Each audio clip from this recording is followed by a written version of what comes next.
Pagbaba ko, ito kagad ang bumungad sa akin sa may Alwada Street. Dahil nga malapit kami rito, isang tumbling lang, nakita ko to.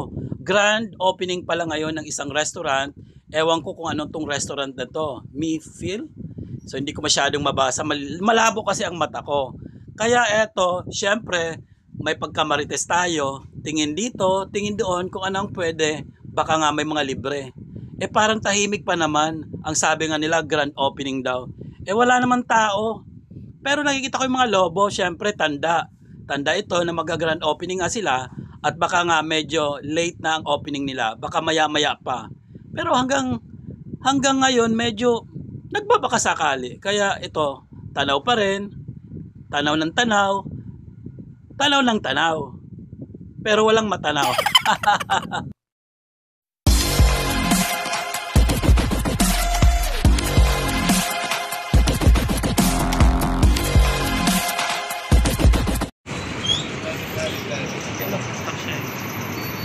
Napadaan lang naman ako doon sa bagong bukas na restaurant, kaya nagmarites na rin ako.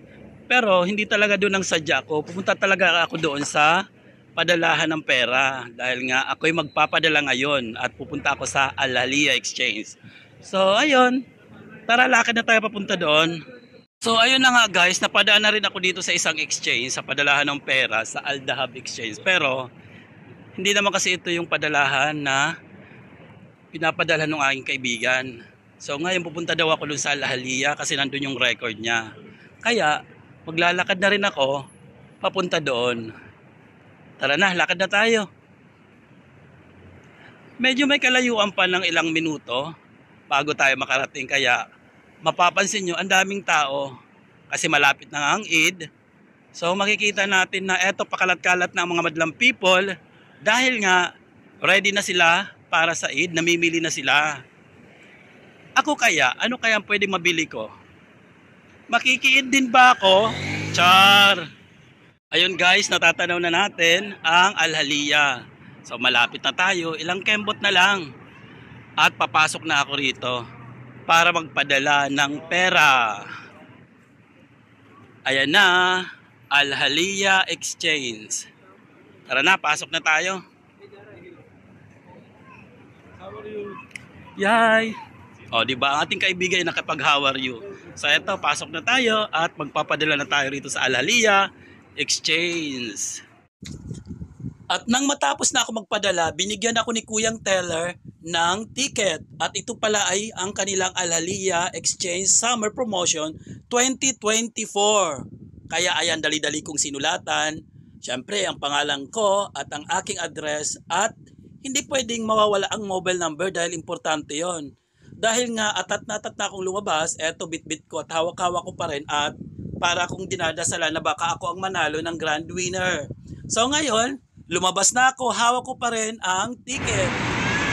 So ayun na nga guys, katatapos ko lang magpadala at eto na, syempre nasa labas na ako. At ewan ko kung saan naman ako pupunta ngayon kasi naipadala ko na ang pera.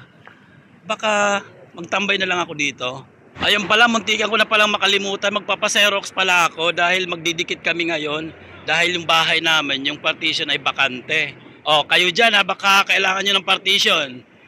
So, ayun, maghahanap ako dito kung nasaan yung may Xerox. Ang alam ko dito lang banda sa may Marjan pala, nandito lang pala sa may Marjan ang may Xerox. Doon sa may likod ng Marjan. So, pupuntahan ko yun doon para magpa-Xerox ako ngayon. So ayan, nandito na ako sa may Marjan. Malapit na ako. At pupunta ako dito sa may sa may likod ng Marjan. So ito yung harapan niya. Dito naman yung highway. Ayan, ang dami talagang madlang people. So hindi naman nakakapagtaka dahil nga mag-Eid. So lakad pa ng konti. Ang dami pa naman sale dyan ngayon sa sa Marjan.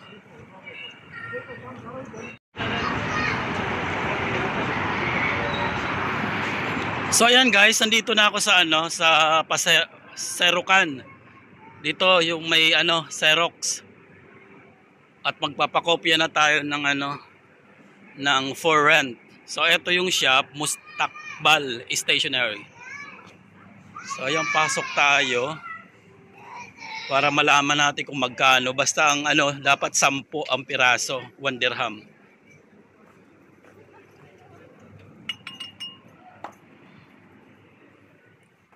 So ayun guys, hawak-hawak ko yung ano, ipapakopya ko. Ngayon, ang sabi kasi 1 dirham daw 5 pieces lang. Ay, talo naman. Samantala dun sa ano, sa isang shop, 1 dirham 10 pieces.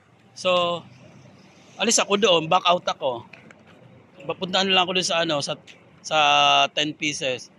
'Di ba? Nakatipid pa ako ng 5 piraso. So, ayun, aalis na ako. So, puntahan natin dito naman sa kabila. Ayan pala guys, diyan pala ako magpapaserok. 10 diyan ang 10 ang 1 dirham. Kaya kailangan kong tumawid muna rito sa may sa may stoplight. So, ayun, tara. Kailangan natin maglakad para makatawid doon. So, ayun guys. Naka-stop na, naka-green na. So, kailangan kong tumakbong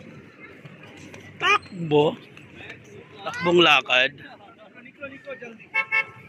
Oh, ito pa, naka-green din. Oh, jaldi na daw.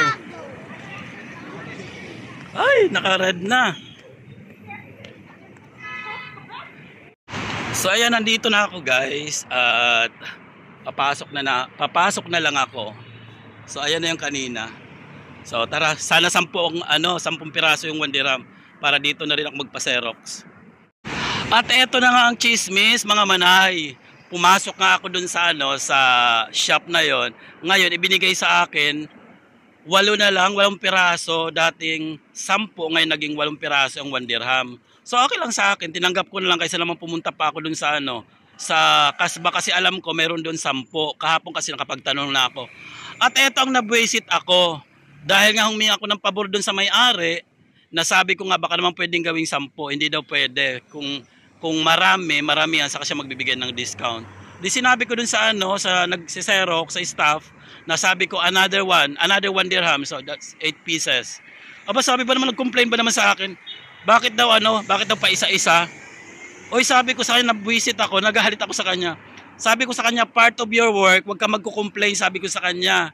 Trabaho mo yan. Nabwisit ako, sinumbong ko nga dun sa sa manager niya. Alam mo yung ganon, parte ng trabaho nila magko-complain na hindi naman dapat.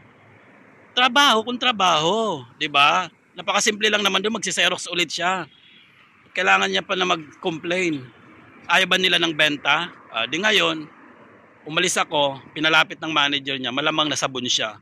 Yun lang na ko talaga, nabwisit lang talaga ako sa na yun, sa sitwasyon kanina, sa nangyari. So ayun na nga guys, bumalik ako rito dahil dito nga naman malapit ako sa restaurant na to. At eto nga nag-start ng mag-open at may mga daw, parang mga free. So makiki-free tayo rito. Ano kaya ang pwedeng makain dito? Ano ang pwedeng mainom? So let's try. So ayan, may libre nga daw, so maghintay muna tayo.